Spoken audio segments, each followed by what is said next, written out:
أصحابه وأزواجه وآبائه أمهاته ووالديه وذريته وآل بيته أجمعين صلوات الله والسلام عليه وعليهم أجمعين. ثم إلى حضرة جميع أرواح إخوانه من الأنبياء والمرسلين والشهداء والصالحين والعلماء والمصنفين والأولياء وجميع الملائكة المقربين، خصوصا حضرة القطب الرباني والغوث الصمداني الشيخ عبد القادر الجيلاني رضي الله عنه. ثم إلى حضرة سيدنا المهاجر الله أحمد بن عيسى وسيدنا الأستاذ الأعظم الفقيه المقدم محمد بن علي بعلاوي. ثم إلى حضرة حبيبنا علي بن محمد بن حسين الحبشي. ثم إلى حضرة صاحب الراتب قطب الأنفاس الحبيب عمر بن عبد الرحمن العطاس. ثم إلى حضرة الشيخ علي بن عبد الله بارس وحضرة صاحب الراتب قطب الإرشاد وغد العباد والبلاد الحبيب عبد الله بن علي بن محمد الحداد. ثم إلى حضرة سيد الوالد الحبيب عبد القادر بن مختار ظاهر الدوان. ثم إلى حضرة الحبيب جعفر بن صادق الكافة وصولهم وفريم وحواشم. ثم إلى حضرة صاحب هذا المقام وصاحب هذه الولاية الحبيب محمد إدريس وحبيب بانغيران بكر وأصولهم وفريم وحواشم وجميع أولياء سعد الجاوين، خصوصا حضرة صاحب الولاية سيد جعفر الصادق سنان قدس Mbah Pangeran Poncowati Baratin Syekh Sunan Kalijogo Baratin Umar Said Sunan Muria وجميع أولياء الله وعلماء الله في هذه القرية وفي هذه البقعة المباركة وما حولها، خصوصا حضرة الشيخ محمد أمين الهروري. ثم حضرة الشيخ محمد أرواني أمين سعيد. ثم حضرة بهدر الريحان أجوري. ثم حضرة بشعراني أحمدي وصولهم وفرعهم وحواشم. ثم حضرة بشري مصطفى. ثم حضرة مصباح مصطفى وصولهم وفرعهم وحواشم جميع أولياء الله وعلماء الله في كل زمان ومكان.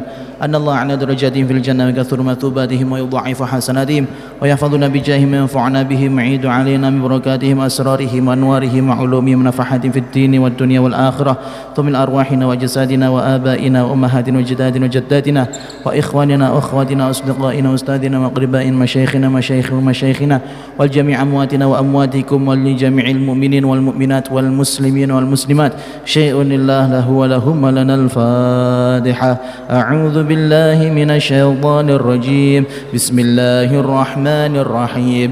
الحمد لله رب العالمين الرحمن الرحيم مالك يوم الدين. إياك نعبد وإياك نستعين. اهدنا الصراط المستقيم صراط الذين أنعمت عليهم غير المغضوب عليهم ولا الضالين. رب اغفر لي ولوالدي وللمؤمنين آمين.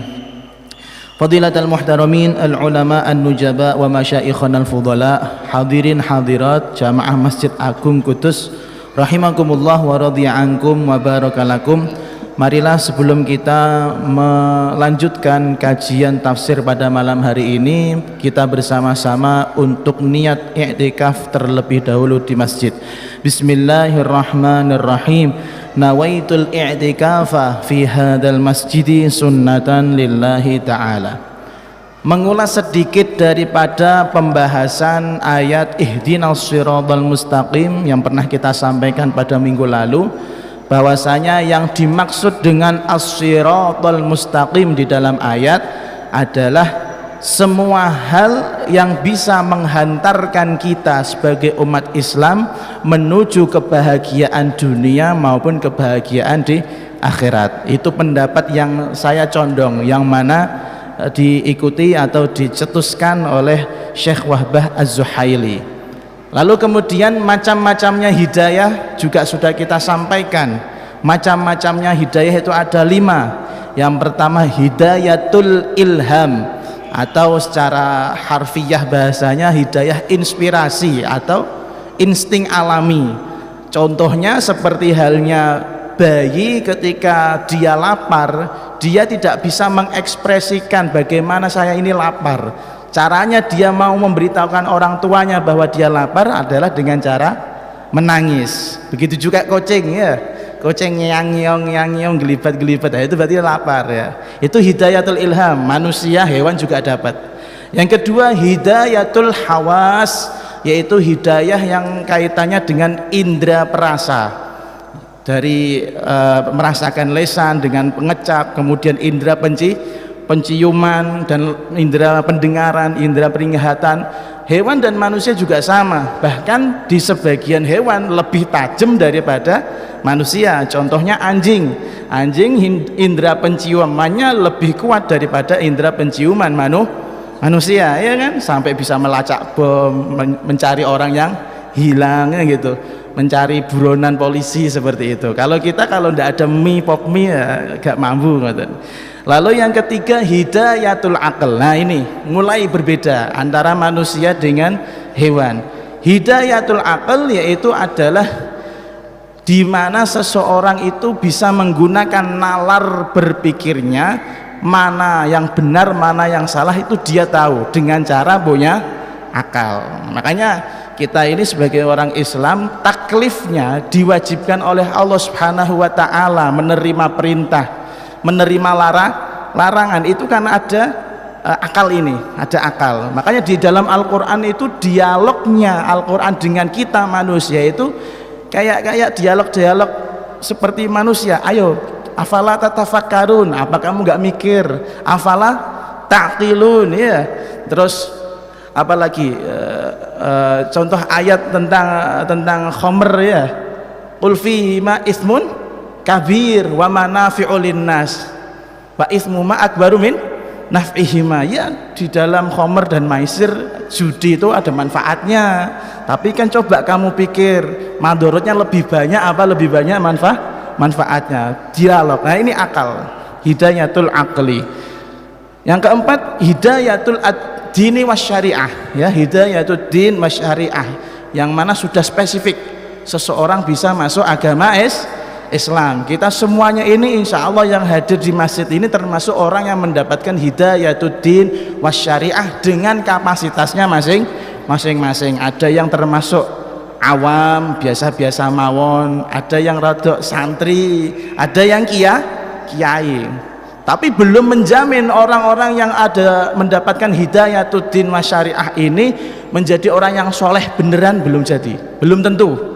Karena ada satu lagi yang namanya hidayatut taufiqi wal ma'unah. Ini yang paling tertinggi, yaitu seseorang diberi petunjuk oleh Allah Subhanahu wa taala, badannya, jiwanya, raganya digerakkan menuju kebaikan. Banyak atau kiai-kiai atau santri-santri yang mursal, yang nakal-nakal itu banyak kan, tahu gosok itu haram, ya, tahu ngambil makanan temennya tanpa izin haram, tapi tetap dilakoni karena belum mendapatkan hidayatut taufiqi wal ma'unah. Tapi kalau orang sudah mendapatkan hidayatut taufiq, kalau bahasa Jawane ngapunten Mbak Haji napa, dipernahke. Nah, bahasanya dipernahke oleh Gusti Allah Subhanahu wa taala. Badan itu terasa enak banget, terasa untuk berbuat kebaikan itu gampang. Contoh kecilnya, nek panjenengan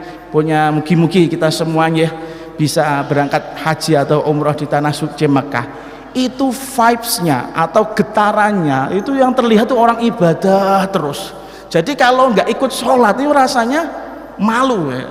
Beda kalau di Indonesia pulang ya biasa, cedak masjid gak mangkat masjid ya biasa.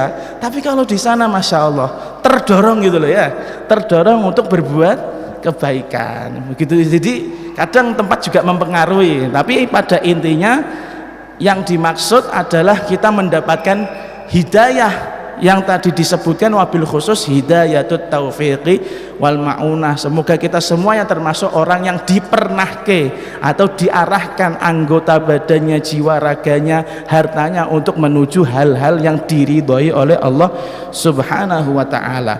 Lalu kita kalau mau tahu jalan yang lurus, ya, hidayah yang benar itu nyontoh siapa? Makanya di sini diteruskan siratal ladzina an'amta alaihim, yaitu jalannya orang-orang yang mendapatkan kenikmatan dari Allah Subhanahu wa taala. Jadi gini, Allah Subhanahu wa taala mengajari kita untuk meminta petunjuk dari Allah Subhanahu wa taala. Kita kan ihdinas syiratal mustaqim, diajari seperti itu. Tapi kalau kita langsung mendapatkan hidayahnya dari Allah tanpa nyontoh siapa-siapa, konslet. Iya, konslet. Nah, itu karena bukan kekuatan kita. Allah Subhanahu wa taala enggak tidur, kita tukang tidur. Allah enggak makan, kita tukang makan. Allah apalagi enggak ngantuk, kita gampang sedikit ngantuk. Mungkin setelah ini ada yang ngantuk di pojokan atau gimana, ya. Kayak gitu bedanya. Artinya kalau kita meniru sifat-sifatnya Allah tidak mungkin. Makanya Allah Subhanahu wa taala kasih contoh, kalau kamu pengen tahu siratal mustaqim yang benar, yaitu siapa? Siratal ladzina an'amta alaihim, yaitu jalannya orang-orang yang mendapatkan kenikmatan dari Allah Subhanahu wa taala. Lalu kemarin kita terangkan siapa mereka ini.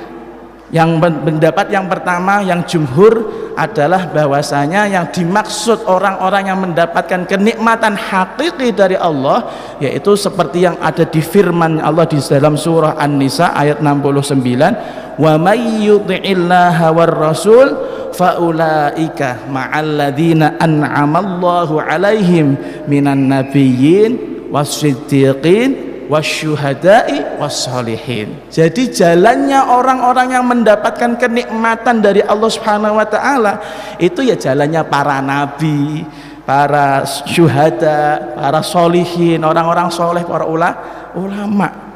Jadi sekali lagi bahwasanya yang dimaksud kenikmatan itu bukan nikmat hanya sekedar nikmat duniawi, tapi nikmat ukhrawi.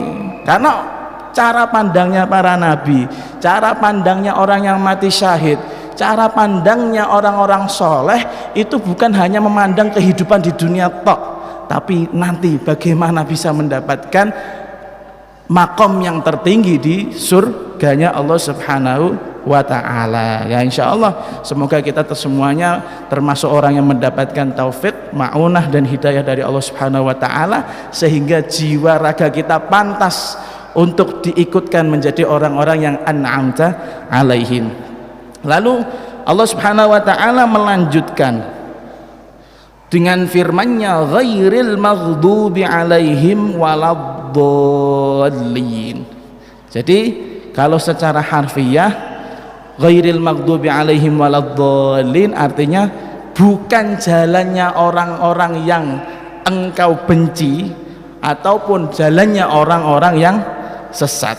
Alias gini, ya Allah jangan jadikan kami seperti orang-orang yang panjenengan benci dan seperti orang-orang yang sesat. Lalu yang menjadi pertanyaan, orang-orang yang dibenci Allah itu siapa? Orang-orang yang sesat itu siapa? Nah di sini ada beberapa pendapat, mungkin bisa kami sajikan. Pendapat yang pertama, yang dimaksud al-maghdubi alaihim, orang-orang yang dibenci oleh Allah Subhanahu wa taala adalah orang-orang Yahudi. Di banyak tafsir Jalalain, kemudian tafsir Shawi, mungkin di tafsir Al-Ibris disebutkan seperti itu. Orang-orang Yahudi. Lalu yang dimaksud ad-dallin, orang yang sesat, adalah an-nasara, orang-orang Kristen. Dasarnya dari mana? Suatu saat Rasulullah SAW pernah bersabda, innal maghduba alaihim al-yahud wa innad dhallin humun nasara, rawahu Ibnu Hibban wa sahahahu. Yang dimaksud orang yang dibenci oleh Allah Subhanahu wa taala itu golongan Yahudi, kata Rasulullah. Sementara orang-orang yang sesat itu adalah orang-orang Nasrani. Dan ini hadis diriwayatkan oleh Al-Imam Ibnu Hibban, Al-Imam Ibnu Hibban, dan dihukumi sahih. Lalu kenapa sih kok sebutannya kalau Nasrani itu ad-dhalin, tapi kalau Yahudi itu ghair al-maghdubi alaihim? Kata Syekh Amin Al-Harari, likhtisasi kullin minhuma bima ghuliba alaih, karena memang istilah tersebut sudah selalu disematkan kepada mereka. Kalau al-maghdubi alaihim itu ya memang pantasnya orang Yahudi, an-nasara orang Nasrani, sudah menjadi brand istilahnya. Kalau barang dagangan itu sudah ada capnya. Al-maghdubi alaihim capnya wong Yahudi, ad-dhalin capnya orang Nasrani, alias sebutan ini sudah menjadi cap untuk mereka. Ini tafsiran yang pertama dan tafsiran yang dipakai oleh semua para ulama, mayoritas. Pendapat yang kedua, ghairil maghdubi alaihim, yang dimaksud adalah ahli bid'ah. Ahli bid'ah. Bid'ah itu apa? Yaitu sesuatu hal yang belum pernah dilaksanakan oleh Rasulullah Shallallahu Alaihi Wasallam maupun dengan para sahabatnya, dan dianggap bagian daripada agama. Misal kita sudah tahu sholat yang wajib itu hanya sholat 5 waktu, berikut dengan sholat sunnah yang lainnya. Lalu kemudian ada orang merasa soleh, bismillah saya bikin sholat sunnah sendiri setelah sholat asar misalnya, dan kita sudah tahu hukum sholat sunnah setelah sholat asar hukumnya apa? Haram. Nah ini bid'ah. Jadi orang yang seperti ini dibenci oleh Allah Subhanahu wa ta'ala. Sudah diatur kok malah bikin sendiri, gitu loh maksudnya. Sudah diatur kok dibikin sendiri. Lalu kalau yang kedua, ad-dhalin, adalah orang-orang yang tersesat atau terjauh daripada sunnah. Jadi dosanya, kalau menurut pendapat ini, dosanya lebih berat orang yang dibenci daripada dosanya orang yang sesat. Karena yang dibenci oleh Allah itu bikin sesuatu aturan yang tidak diatur oleh Allah. Tapi kalau ad-dhalin, yang artinya sesat dari jalan yang benar, sesat dari tuntunan, itu hanya sekedar sesat, belum tentu dia menciptakan sesuatu yang baru. Paham ya? Nah, jadi ini pendapat yang kedua. Lalu ini hati-hati, ada pendapat yang lain, yang nomor tiga ini, yang dimaksud al-maghdubi alaihim humul usah, yang dimaksud orang yang dibenci oleh Allah adalah orang-orang yang ahli maksiat. Aduh, kayaknya kena semua kita ya. Mugi-mugi Gusti Allah paring pangapunten dumateng kita. Jadi hati-hati ya, jangan sampai jenengan ini merasa sudah muslim terus ternyata tenang, saya nggak termasuk al-maghdubi alaihim. Enggak, ada ulama yang mengatakan al-maghdubi alaihim, yang dibenci Allah adalah orang-orang yang maksiat. Kenapa maksiat dibenci oleh Allah? Karena dia sudah tahu aturan, sudah tahu mana perintah mana larangan, masih diterjang, masih dikelah, pokoknya seperti itu. Nah, humul usah, ada ulama yang menafsirkan seperti itu ya. Semoga aja Allah Subhanahu wa ta'ala mengampuni kita yang ahli maksiat ini. Lalu yang kemudian ad-dhalun atau ad-dhalin, orang-orang yang sesat, di sini ditafsiri al-jahiluna billah, orang-orang yang tidak kenal Allah Subhanahu wa ta'ala, wal iyadu billah. Semoga kita termasuk orang-orang yang ma'rifah menuju mengenal Allah Subhanahu wa ta'ala. Jadi pendapat yang ketiga ini ngeri ya, ngeri sedap ya. Di mana di antara kita yang tidak pernah bermaksiat? Tapi pasti pernah bermaksiat. Makanya ada konsep Rabbighfirli wa liwalidayya, Rabbanaghfir lana wal ikhwanina alladzina sabaquna bil iman. Ya semoga aja insyaallah Allah Subhanahu wa taala ampuni kita, barokahnya majelis ini dan barokahnya daripada bulan Rajab bulan Sya'ban yang mulia ini. Lalu ini yang pendapat yang paling terakhir, pendapatnya Syekh Wahbah Az-Zuhaili. Beliau berusaha menyimpulkan daripada semua sifat-sifat tadi, Yahudi, Nasrani, ahli bid'ah, orang yang sesat dari sunnah, dan yang terakhir orang maksiat sama orang yang tidak kenal Allah. Kata beliau, annal maghduba alaihim humul ladzina balaghuhumuddin al-haq alladzi syara'ahu Allahu li'ibadihi farafaduhu wa nabaduh. Orang-orang yang dibenci oleh Allah di dalam ayat ini siapa mereka? Yaitu orang yang sudah sampai kepadanya tentang agama yang benar, tentang ajaran yang benar, tapi mereka tidak mau menerima. Jadi siapapun orang yang punya sifat sudah menerima ajaran agama yang benar, yaitu syariat agama Islam, tapi dia masih berkutat dengan kekafirannya, berkutat dengan kemaksiatannya, dan tidak menerima ajaran ini, bahkan maitu misalnya, ini adalah tanda-tanda orang yang dibenci oleh Allah Subhanahu wa ta'ala. Ngapunten, kita melipir sedikit pembahasan seperti halnya ada orang yang kowar-kowar tentang emansipasi wanita. Nah, ya kan, padahal di dalam Islam sudah diatur sedemikian rupa. Atau orang yang mencoba mengkritisi tentang hukum kisos, hukum membunuh orang yang telah membunuh orang lain. Itu kan ada orang-orang yang mengatakan, oh ini tidak sesuai hak asasi manusia. Berarti itu peraturannya Gusti Allah. Hati-hati, mending kita diem aja deh, gak usah kowar-kowar. Walaupun mungkin secara hati tidak cocok ya hukum ini diterapkan di Indonesia, tapi minimal jangan sampai mengkritisi hukum yang sudah ditetapkan oleh Allah Subhanahu wa taala. Seperti halnya contoh di Indonesia ini mungkin masih banyak orang yang tidak menggunakan hukum Islam tentang warisan. Kalau di dalam Islam warisan itu bagiannya laki-laki 2 kali lipat daripada bagiannya perempuan. Kita betul nih. Ada nggak yang mengkritisi? Ada, bahkan profesor-profesor yang katanya dari Islam itu sendiri.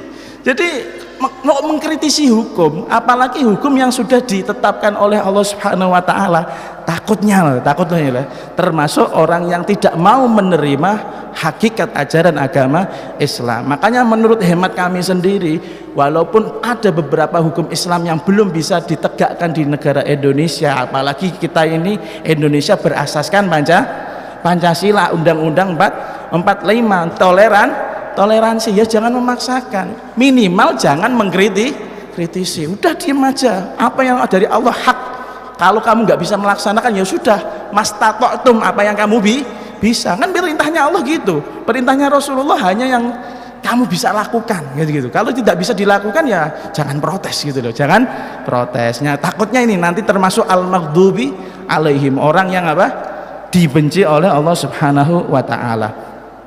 Lalu yang kedua, waddalun, kata Syekh Wahbah Az-Zuhaili, humul ladzina lam ya'rifu al-haqqa aw lam ya'rifuhu 'alal wajhis sahih wa humul ladzina lam tablughum risalatun aw balagathum binahwi naqis. Yang dimaksud orang-orang yang sesat di dalam ayat ini, kata Syekh Wahbah Az-Zuhaili, adalah yang pertama, orang-orang yang benar-benar tidak tahu mana yang benar, mana yang salah, betul-betul buta ya. Ibaratnya orang yang di mana bertempat tinggal di daerah-daerah primitif ya, tidak kenal agama Islam, itu dihukumi sesat. Tapi masalah dosa apa enggak itu nanti kita bahas. Intinya orang yang betul-betul tidak tahu ajaran agama Islam.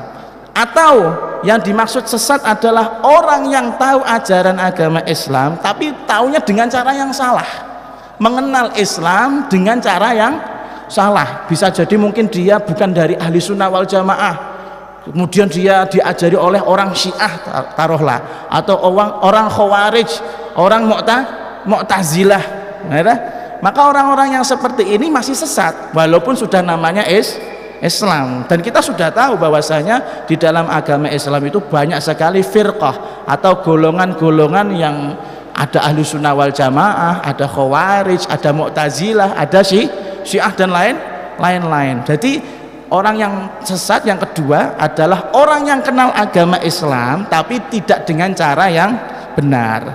Yang ketiga, humul ladzina lam tablughum risalah, orang yang sama sekali tidak pernah dengar agama Islam, sama sekali tidak pernah sampai kepadanya siapa itu Nabi Muhammad, apa itu Al-Quran, apa itu sholat, benar-benar nol.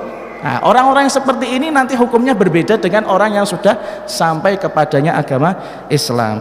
Jadi yang keempat, balagathum risalah binahwi naqis, orang yang sudah sampai kepadanya ajaran agama Islam tapi belum lengkap. Dan ini ada beberapa daerah di Indonesia, kalau nggak salah di Wonosobo itu ada orang yang sholatnya hanya, kalau nggak salah sholat duhur, sholat asar, sholat maghrib, isya subuhnya enggak. Dan katanya belum pernah diajari gitu, katanya belum pernah diajari. Orang seperti ini benar apa enggak? Benar sebagian, ya salah sebagian, ya benar tapi ada salahnya, alias ajarannya atau agamanya belum sempurna. Nah ini kita minta kepada Allah, ya Allah jangan jadikan orang yang panjenengan benci dan jangan jadikan kami orang yang sesat, entah itu sesat memang betul-betul sesat, tidak tahu agama sama sekali, atau sesat sebagian, benar sebagian. Kita pengennya kan yang lurus-lurus. Nah sekarang kita tadi sudah tahu al-maghdubi alaihim. Al-maghdubi alaihim dari kata ghadaba yaghdabu, yang artinya murka atau benci. Lalu bencinya Allah Subhanahu wa taala itu modelnya gimana? Nah, pertanyaannya gitu ya. Yang dimaksud Allah Subhanahu wa taala benci itu bagaimana? Ini di dalam kitab Al-Kasyaf, walaupun ini kitabnya orang napa jenenge Mu'tazilah ya. Mu'tazilah nggih, Mu'tazilah ya, Mas, bener. Mu'tazilah, tapi dari segi bahasa bisa kita ambil. Ghadabullah ay iradatuhul intiqam minal usati wa inzalul uqubah. Yang dimaksud Allah murka, Allah benci, yaitu keinginannya Allah Subhanahu wa taala untuk menghukum orang-orang yang bermaksiat, yaitu keinginan, sifat keinginannya Allah untuk menghukum orang-orang yang bermaksiat dan menyiksa orang-orang yang bermaksiat. Nah ini, jadi kita minta, berarti kalau kita maknani, ya Allah jangan jadikan kami orang yang Engkau benci, alias hindarkan kami dari keinginan panjenengan untuk menyiksa kami. Ya samalah seperti konco-konco kalau di pondok ya minta ampun sama siapa, bagian keamanan, tolong jangan ditakzir lah, jangan ditakzir, yang di sini sudah ghadab, sini keamanannya sudah ghadab, sudah mau marah-marah, ya artinya sudah mau paham ya, mau menyiksa, ya maksudnya seperti itu. Jadi ghadabullah ay iradatuhu al-intiqam minal usah wa inzalul uqubati bihim. Yang dimaksud bencinya Allah kepada hamba yaitu keinginan Allah untuk menyiksa hamba-hamba yang maksiat, untuk menghukum hamba-hamba yang maksiat. Itu yang pertama. Lalu ad-dhalal di sini kita tadi disampaikan bahwasanya Allah Subhanahu wa taala mengajari kita untuk meminta perlindungan agar jangan sampai menjadi orang-orang yang sesat. Sekilas sudah kita terangkan, ada orang yang memang sesat, betul-betul sesat dari nol, nggak tahu apa-apa. Ada orang yang sesatnya sebagian, benar sebagian. Nah, di sini di dalam kitab Hadaiqur Rauhi war Raihan, yang dimaksud sesat di dalam ayat ini apa? Yang pertama, kata Syekh Amin Al-Harari, immal hukmu alaihi bid-dhalal. Yang dimaksud sesat yaitu Allah menetapkan bahwasanya seseorang hamba tersebut memang benar-benar sesat, dicap sesat, paham ya? Dicap sesat, dipastikan sesat. Tapi yang kedua, ini yang mungkin banyak, at-tamkinu minal baqa'i fid-dhalal. Yang kedua adalah seorang hamba diarahkan atau diteguhkan hatinya untuk tidak mau beranjak daripada kesesatan. Paham ya?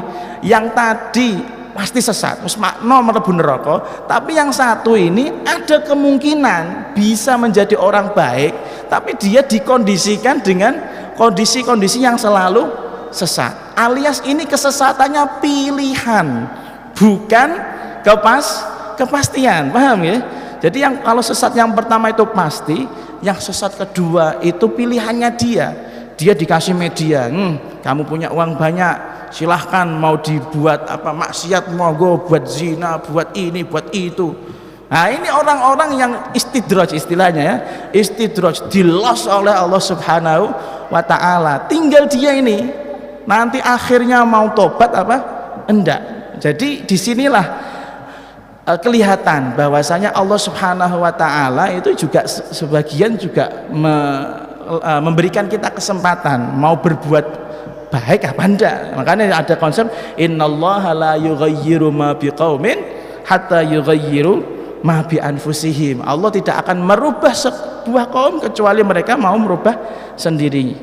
Mungkin jenengan tanya, lah kalau yang kedua sesatnya karena apa namanya pilihan hidupnya, pilihan hidup untuk menjadi orang sesat. Kalau dihukum pantas lah, kalau dihukum pantas macem.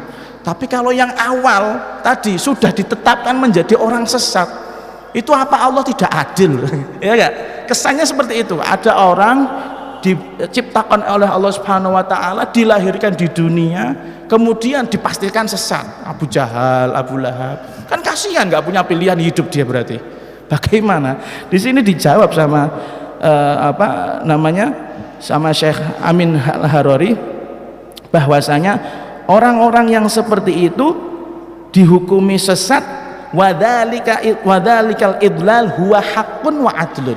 Allah menetapkan orang seperti itu menjadi sesat, memang itu haknya Allah Subhanahu wa taala dan juga merupakan bentuk keadilannya Allah Subhanahu wa taala. La yus'alu amma yaf'al. Allah itu tidak boleh ditanya apa-apa. Kok gini Gusti? Enggak boleh. Ya memang itu, alhamdulillah bukan kita gitu loh maksudnya gitu ya. Alhamdulillah bukan kita yang sesat seperti Abu Jahal, oh ya, bukan seperti Abu Lahab. Tapi Allah memberikan kepada kita contoh, ini loh, ada hamba yang ditetapkan oleh Allah Subhanahu wa taala menjadi orang yang sesat, menjadi orang yang neraka, tapi itu semua murni haknya Allah Subhanahu wa taala dan memang keadilan dari Allah. Tapi yang kedua, ya ini mulai kita diajak bicara, yaitu kamu mau sesat terus apa tobat gitu loh ya. Nah, dan ini adalah bentuk rahmatnya Allah Subhanahu wa taala kepada kita. Maka ketika si fulan, seorang hamba mengambil jalan lurus, ya berarti dia insya Allah selamat. Tapi ketika si fulan mengambil jalan untuk sesat, ya sudah, berarti dia juga dihukum karena pilihannya sendiri. Jadi inilah akidah Ahlussunnah wal Jamaah, yang mana kita semua ini tidak boleh menanyakan kenapa Allah begini, kenapa Allah begitu. Semuanya itu ada ikut andil daripada Allah Subhanahu wa taala. Bagi orang yang bisa mikir, punya akal cerdas, akalnya waras, tidak mungkin nanya-nanya seperti itu. Iya enggak? Kadang kan kita punya orang tua itu, masya Allah galaknya luar biasa. Kamu berani nanya, ya Allah Pak kok galak-galak banget toh? Pernah nanya seperti itu? Kan nggak mungkin. Karo bapaknya dhewe rak takon kok karo pangeran takon. Nah maka ini apa komparasi yang perlu kita renungi dengan hati yang lapang, dengan hati yang penuh keimanan. Protes jangan. Lalu tadi saya sampaikan bahwasanya ada orang-orang yang sesat karena memang betul-betul tidak tahu apa agama Islam. Hukumnya sama enggak dengan yang dihukum tadi? Ada yang di neraka, ada yang disiksa dan lain-lain. Ini jawabannya di dalam kitab di dalam kitab Syekh Wahbah Zuhaili Tafsir Munir. Beliau membahas tentang hukumnya orang-orang yang belum menangi Islam atau menangi Islam tapi dia betul-betul tidak kenal agama Islam, seperti orang-orang yang di pedalaman, tidak ada internet, tidak ada kiai yang masuk, dakwah Islam tidak nyampe, kemudian dia mati. Lah ini orang-orang seperti ini mati dalam keadaan kafir, kira-kira disiksa apa enggak? Kan kasihan, belum pernah dengar Allah, belum pernah dengar agama Islam. Apakah sama? Kata beliau Syekh Wahbah Az-Zuhaili, wa ammal ladzina ja'u ala fatratin minar rusul fi asril jahiliyah fala yukallafuna fi ra'yil jumhuri bi syariah. Orang-orang yang mana hidup di zaman jahiliyah alias sebelum Rasulullah Shallallahu Alaihi Wasallam lahir, ya sebelum Rasulullah lahir atau sebelum Rasulullah diangkat Nabi, kemudian orang-orang ini mati sebelum kenal agama Islam. Kata beliau, fala yukallafuna fi ra'yil jumhur, mereka tidak mukallaf, tidak bisa dihukumi seperti orang-orang yang mukallaf. Ya betul-betul nggak ada nabi, betul-betul nggak ada rasul, betul-betul nggak ada informasi. Dan hukum seperti ini juga diterapkan kepada orang-orang yang mungkin saat ini ada yang tidak kenal agama Islam sama sekali, bahwa dia di pedalaman atau hidupnya di goa, ya Allah alam ya.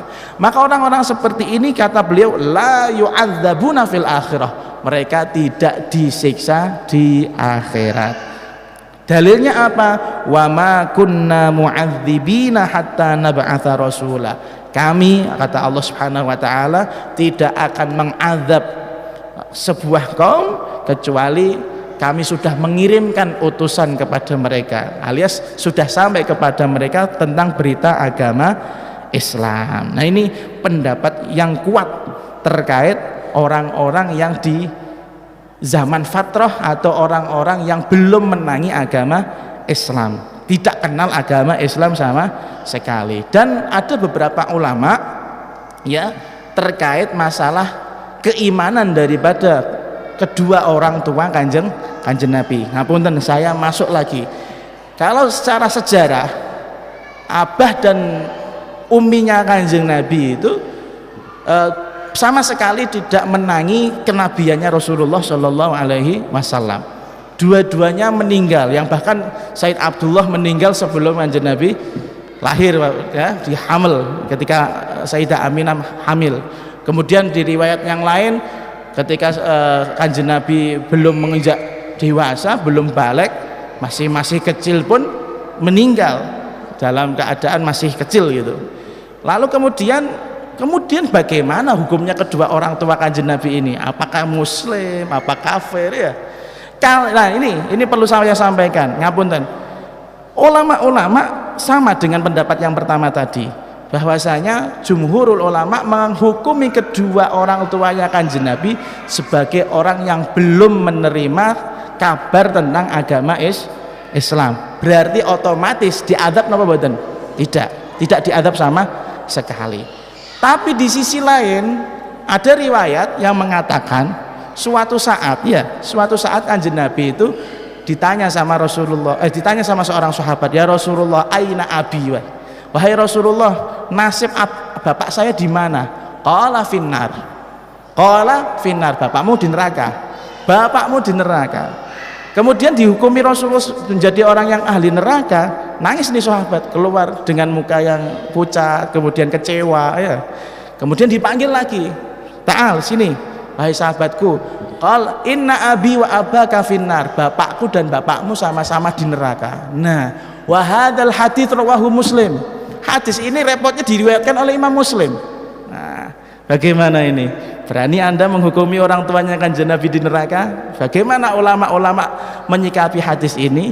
Sebagian mereka mengatakan seperti halnya Imam Suyuti, oh enggak, ada loh riwayat yang lain mengatakan bahwasanya kedua orang tuanya Kanjeng Nabi pernah dihidupkan kembali sebagai bentuk penghormatan Allah Subhanahu wa taala untuk Rasulullah Shallallahu Alaihi Wasallam. Jadi ada riwayat dhaif, bahkan dikatakan palsu, tapi memang ada riwayatnya bahwasanya kedua orang tuanya Kanjeng Nabi pernah dihidupkan oleh Allah Subhanahu wa taala dan dua-duanya hidup demi bersyahadat asyhadu alla ilaha illallah wa asyhadu anna muhammadar rasulullah, kemudian meninggal. Jadi berarti matinya dalam keadaan Islam. Tapi kan ini enggak main secara logika ya. Secara logika enggak main. Lalu bagaimana menafsiri hadis yang tadi? Inna abi wa abaka finnar. Para ulama mengatakan inna abi wa abaka finnar, abun di dalam bahasa Arab itu tidak melulu diartikan bapak, tapi abun bisa dimaknani ammun, diartikan sebagai paman. Berapa banyak pamannya Kanjeng Nabi yang meninggal dalam keadaan kafir? Itu bentuk tasliyah. Tapi ahli sunnah wal jamaah ya, selain mengikuti pendapat yang tadi bahwasanya kedua orang tuanya Kanjeng Nabi termasuk ahli fatrah, orang-orang yang tidak menangi kerasulan Kanjeng Nabi, tapi di sisi lain ahli sunnah wal jamaah juga meyakini satu hadis yang lain, apa? Kharajtu min nikahin la min sifah. Demi Allah, saya ini, kata Kanjeng Nabi, saya ini adalah hasil perkawinan sah secara agama, bukan keluar dari orang-orang yang zina aja nggak dideketin, apalagi masalah keimanan. Berarti ada indikasi kedua orang tuanya Kanjeng Nabi itu hidup di tengah-tengah masyarakat yang sudah kafir, tapi mereka masih menggenggam keimanan. Lalu nganut agama apa? Agama Ibrahim Hanifan Muslimah, mengikuti ajaran-ajarannya Nabi Ibrahim. Dari sini ahli sunnah wal jamaah juga seperti itu mengatakan, kalau kamu membahas menanyakan iman apa tidaknya orang tuanya Kanjeng Nabi, su'ul adab, kurang ajar. Iyalah, menghukumi orang tuanya Kanjeng Nabi neraka. Lo nabinya di surga kok wong tuane nang neraka? Gak mungkin. Apalagi didukung dengan hadis-hadis yang lain bahwasanya Kanjeng Nabi itu keluar dari keturunan-keturunan yang soleh, keturunan-keturunan yang baik, tidak mungkin keluar dari orang-orang yang aneh-aneh. Maka di sini kita hati-hati dengan syubhat atau tuduhan-tuduhan yang menyudutkan tentang keimanan orang tua kanjeng Nabi. Kalau mau aman bilang saja, saya nggak mau tahu, pokoknya saya umatnya kanjeng Nabi. Kalau mau berdebat sedikit, iya saya tahu hadis itu bahwasanya inna abi wa abaka finnar, tapi tidak melulu kata abun bermakna bapak, bisa dimaknani Pak paman. Dan kamu suul adab bahas imannya wong tuane kanjeng Nabi, kurang ajar kamu kayak gitu aja. Iya. Nah ini sebagai intermezzo yang bisa atau informasi tambahan, semoga kita termasuk orang-orang yang bisa beradab dengan Rasulullah Shallallahu Alaihi Wasallam. Jangan sampai menyakiti Rasulullah, karena kejadian seperti ini, pertanyaan tentang keimanan orang tuanya kanjeng Nabi sudah ada di zamannya Imam Malik. Sudah ada yang nanya-nanya seperti itu, dia dimarahi juga sama Imam Malik. Kamu nanya-nanya gitu maksudnya gimana? Su'ul adab, kurang ajar, kurang ajar. Seperti orang ini, hei Nabi, wong tuamu ning neraka. Lah ngomong koyo ngono iku dak. Iya. Kan kualat itu nanti, takutnya kualat. Lalu kemudian ada pembahasan lagi tentang setelah ghairil maghdubi alaihim waladdallin, itu kemudian kita disunahkan baca apa? Amin. Nah ini faslun fit ta'mini, insyaallah kita akan bahas di pertemuan yang akan mendatang. Wallahu a'lamu bissawab. Bismillahirrahmanirrahim. Alhamdulillahirabbil alamin. Allahumma shalli wa sallim ala sayyidina Muhammadin wa ala alihi wa sahbihi ajma'in. Rabbana anfa'na bima 'allamtana, rabbi 'allimna alladhi yanfa'una, rabbi faqihna wa faqih ahlana wa qarabatin lana fi dinina ma'a ahli al-qudri untha wa dhakar, rabbi wafiqna wa wafiqhum lima tartadi قولا وفعلا كرما وارزق الكل حلالا دائما وأخل أتقياء علما نحظى بالخير ونكفى كل شر ربنا واصلح لنا كل الشؤون وأقر بالرضا منك العيون واقضي عنا ربنا كل الديون قبل أن تأتينا رسل المنون واغفر استر أنت أكرم من ستر وصلاة الله تغشى المصطفى من إلى الحق دعانا والوفا بكتاب فيه للناس شفاء وعلى الآل الكرام الشرفاء وعلى الصحب المصابيح الغرار اللهم اهدنا بهداك واجعلنا ممن يسارع في رضاك ولا تولنا وليا سواك ولا تجعلنا ممن خالف أمرك وعصاك وحسبنا الله ونعم الوكيل ولا حول ولا قوة إلا بالله العلي العظيم. اللهم كما بلغتنا والمسلمين جميعا شهر شعبان فباركنا فيه وبلغنا رمضان في صحة وعافية وسلامة وزيادة إيمان وتقوى.